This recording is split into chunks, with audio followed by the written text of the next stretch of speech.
Tu prends le Noctilien à 3 heures du mat, t'as jamais pensé à ce que gagne le mec au volant. Spoiler, c'est pas ce que tu crois. Un conducteur RATP sur les lignes de nuit, c'est entre 2000 et 2300 € net par mois. Tout compris. Les majorations de nuit, les primes, tout ça est déjà intégré dedans. Pas de surprise en fin de mois, pas de galère. Maintenant, prends un chauffeur VTC qui fait exactement les mêmes horaires, 22 heures à 6 heures. Lui, il peut ramener jusqu'à 150 € net par nuit. Soit 2800 € mensuels. Donc potentiellement 500 € de plus que le conducteur RATP. Sur le papier, le VTC gagne. Et c'est là que ça devient dingue. Le chauffeur VTC, il a zéro garantie. Zéro protection sociale digne de ce nom. Une nuit creuse, une panne, une maladie, et les 2800 € fondent. Le conducteur RATP, lui, il est salarié de l'une des plus grosses entreprises de transport d'Europe, avec 19 000 conducteurs de surface rien qu'en Île-de-France.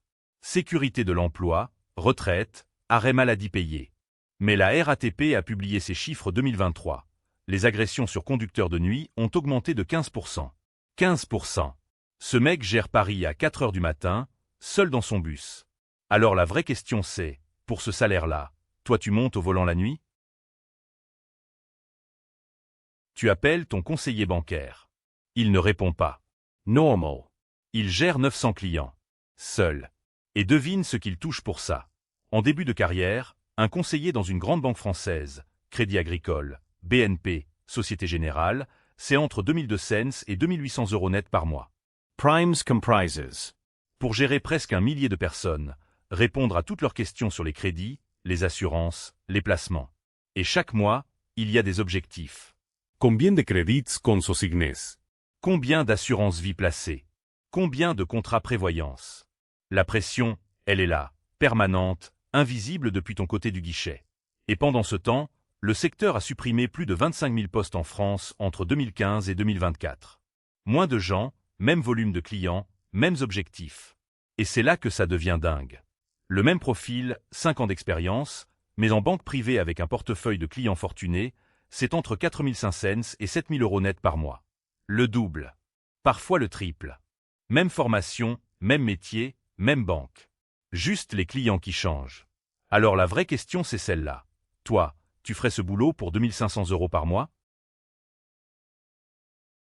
Il gère un budget de 5 millions d'euros. Il coordonne des équipes sur 3 continents. Il sauve des vies. Et à la fin du mois, il touche 1750 € net. C'est la réalité d'un chargé de mission dans une ONG française comme Médecins du Monde ou Action contre la faim. Sur poste en France, la fourchette c'est 22 000 à 28 000 € bruts par an. Soit entre 1750 et 2200 € net. À peine au-dessus du SMIC. Alors oui, si tu pars sur le terrain à l'étranger, tu décroches des indemnités supplémentaires qui peuvent monter à 2800 ou 3500 € net. Mais t'as quitté ta famille, ta vie, ton confort. Et c'est là que ça devient dingue. Un chef de projet avec exactement les mêmes compétences, les mêmes diplômes, la même charge de boulot, mais dans une boîte de conseil ou une ESN privée. Il touche entre 3 500 et 5 000 € net par mois. Presque le double. Parfois plus. Résultat, le secteur humanitaire saigne. Les meilleurs partent vers le privé ou vers les organisations internationales comme l'ONU ou le PNUD, qui elles paient 2 à 3 fois plus pour les mêmes profils. Des gens qui voulaient changer le monde, qui finissent par changer de secteur. Alors la question, elle est simple. Toi, tu ferais ce boulot pour 1750 €? 200 000 postes de cuisiniers non pourvus en France. En 2024. Dans un pays obsédé par la gastronomie. Alors t'es en droit de te demander, pourquoi personne ne veut de ce boulot? Voilà la réalité. Un cuisinier de partie dans une brasserie parisienne classique, convention collective HCR, touche entre 1600 et 1900 € net par mois. C'est tout. À Paris. En 2024. Mais attends, c'est pas fini. Pour gagner ça, il est en cuisine 45 à 50 heures par semaine. Coupure le midi, retour le soir, week-end sacrifié. Et les heures sup? La convention HCR, c'est l'une des moins généreuses de tout le droit du travail français. Tu bosses plus, tu gagnes quasi pareil. Résultat, tu fais des semaines de 50 heures pour un salaire qui couvre à peine 2 loyers de chambre de bonne parisienne. Et c'est là que ça devient dingue. Le taux de turnover dans la restauration française dépasse 60% par an. Le chiffre le plus élevé de tous les secteurs économiques du pays. Sur 10 cuisiniers embauchés, 6 partent dans l'année. Pas par caprice. Par épuisement. La France manque de 200 000 pros en cuisine, et les conditions n'ont pas bougé. Alors je te pose la question directement. Toi, tu enfilerais le tablier pour 1 700 € net et 50 heures de boulot par semaine? 120 heures de formation supplémentaire. Pas un centime de plus sur la fiche de paie. Voilà ce qu'accepte un pompier Grimpe avant même sa première intervention. Le Grimpe, c'est l'unité d'élite des pompiers qui va chercher les gens là où personne d'autre ne peut aller. Un spéléologue coincé à 80 mètres sous terre. Un enfant tombé dans un puits. Des endroits où l'obscurité et l'étroitesse rendent toute intervention cauchemardesque.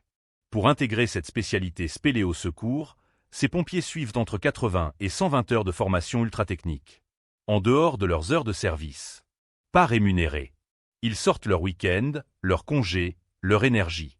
Et au bout, aucune prime spécifique milieu périlleux dans la grande majorité des départements français. Et c'est là que ça devient dingue. Quand l'alerte tombe et qu'ils descendent dans ce gouffre au milieu de la nuit, ils empochent exactement le même salaire qu'avant. Entre 1 900 et 2 400 € net par mois selon leur grade. C'est ça, le tarif officiel pour aller chercher un vivant dans les entrailles de la terre. Ils sont 1200 sur tout le territoire français à avoir cette formation. 1200 pour 68 millions d'habitants.